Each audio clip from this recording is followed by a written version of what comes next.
a kind of really common dating problem that I hear time and time again is you meet somebody and very quickly you can kind of get swept off your feet. You feel like you wear your heart on your sleeve, and you constantly get into this cycle of thinking you've met someone who's really awesome. And then one fine day, it's almost like this guy has a sell-by date.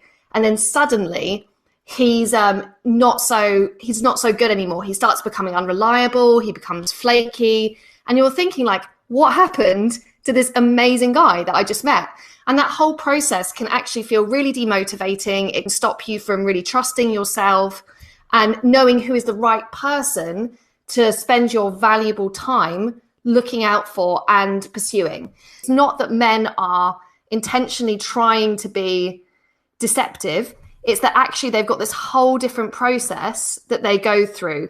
And I think sometimes how they communicate their attraction can be very misleading to us in terms of how we experience, and we start to attribute meaning to their actions that they actually don't intend.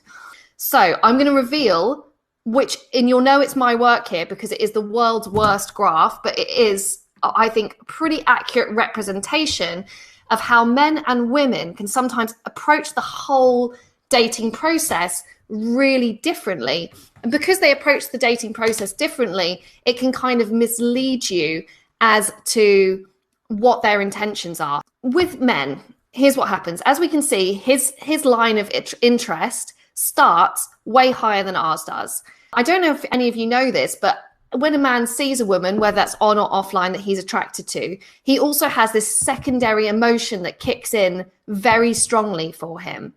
And that secondary emotion that kicks in really strongly for him is that he really, really fears rejection. Because between these two factors, which is him being sure he likes you, then him fearing being rejected, him wanting to manage that kind of anxiety around rejection and get to a space where he knows you like him, because then he's going to feel more secure within himself. So a lot of the time, this creates a cocktail at the start of a relationship where guys basically will come flying out of the blocks. They will do a lot to really push to see you and really woo you right at the beginning of the dating process. Now, a lot of the time, we start in a different headspace. So your line is this one down here. So why our headspace is more like, okay, there's this guy, and now he's making a move on me, and he's showing his attraction towards me, and, you know, he seems okay.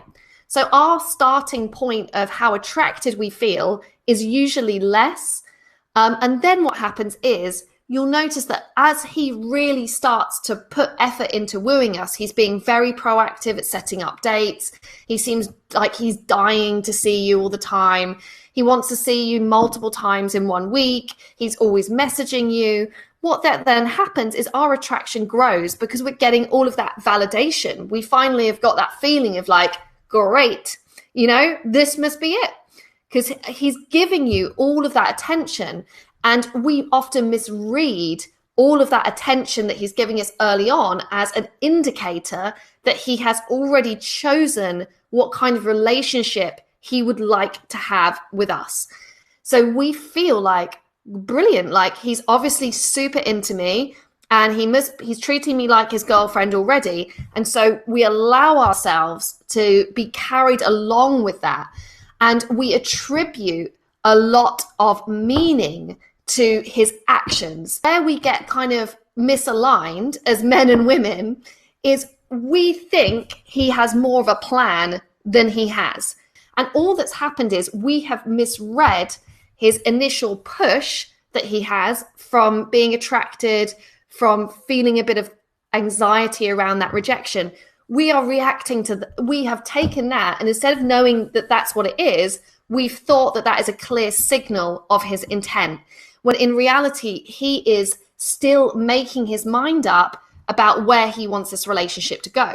So often what happens next is when he starts to, as our interest in him grows, so our interest in him is going up, what is coming down? His fear of rejection or that you don't like him is being mitigated because he's getting all this positive feedback and all this positive reinforcement from us. So that fear, which is kind of partly pushing him to pursue us, that is going down.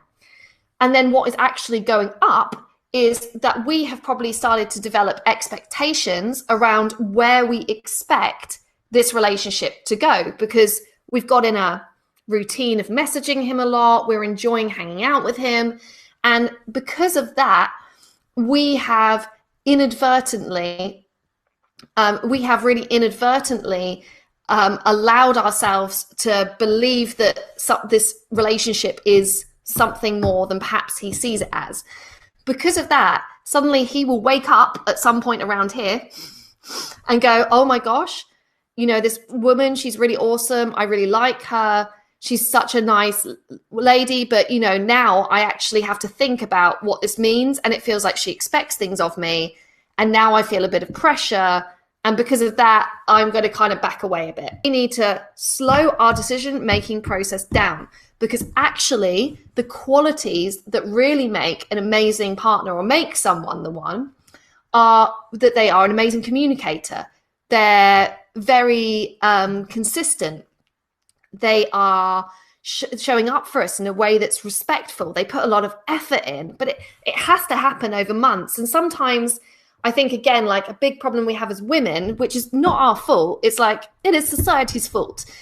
We feel so much pressure to meet someone because we feel scrutinized about our single status, that even if we're happy being single, people ask us about it. As soon as we're over 25, people start questioning and asking around that.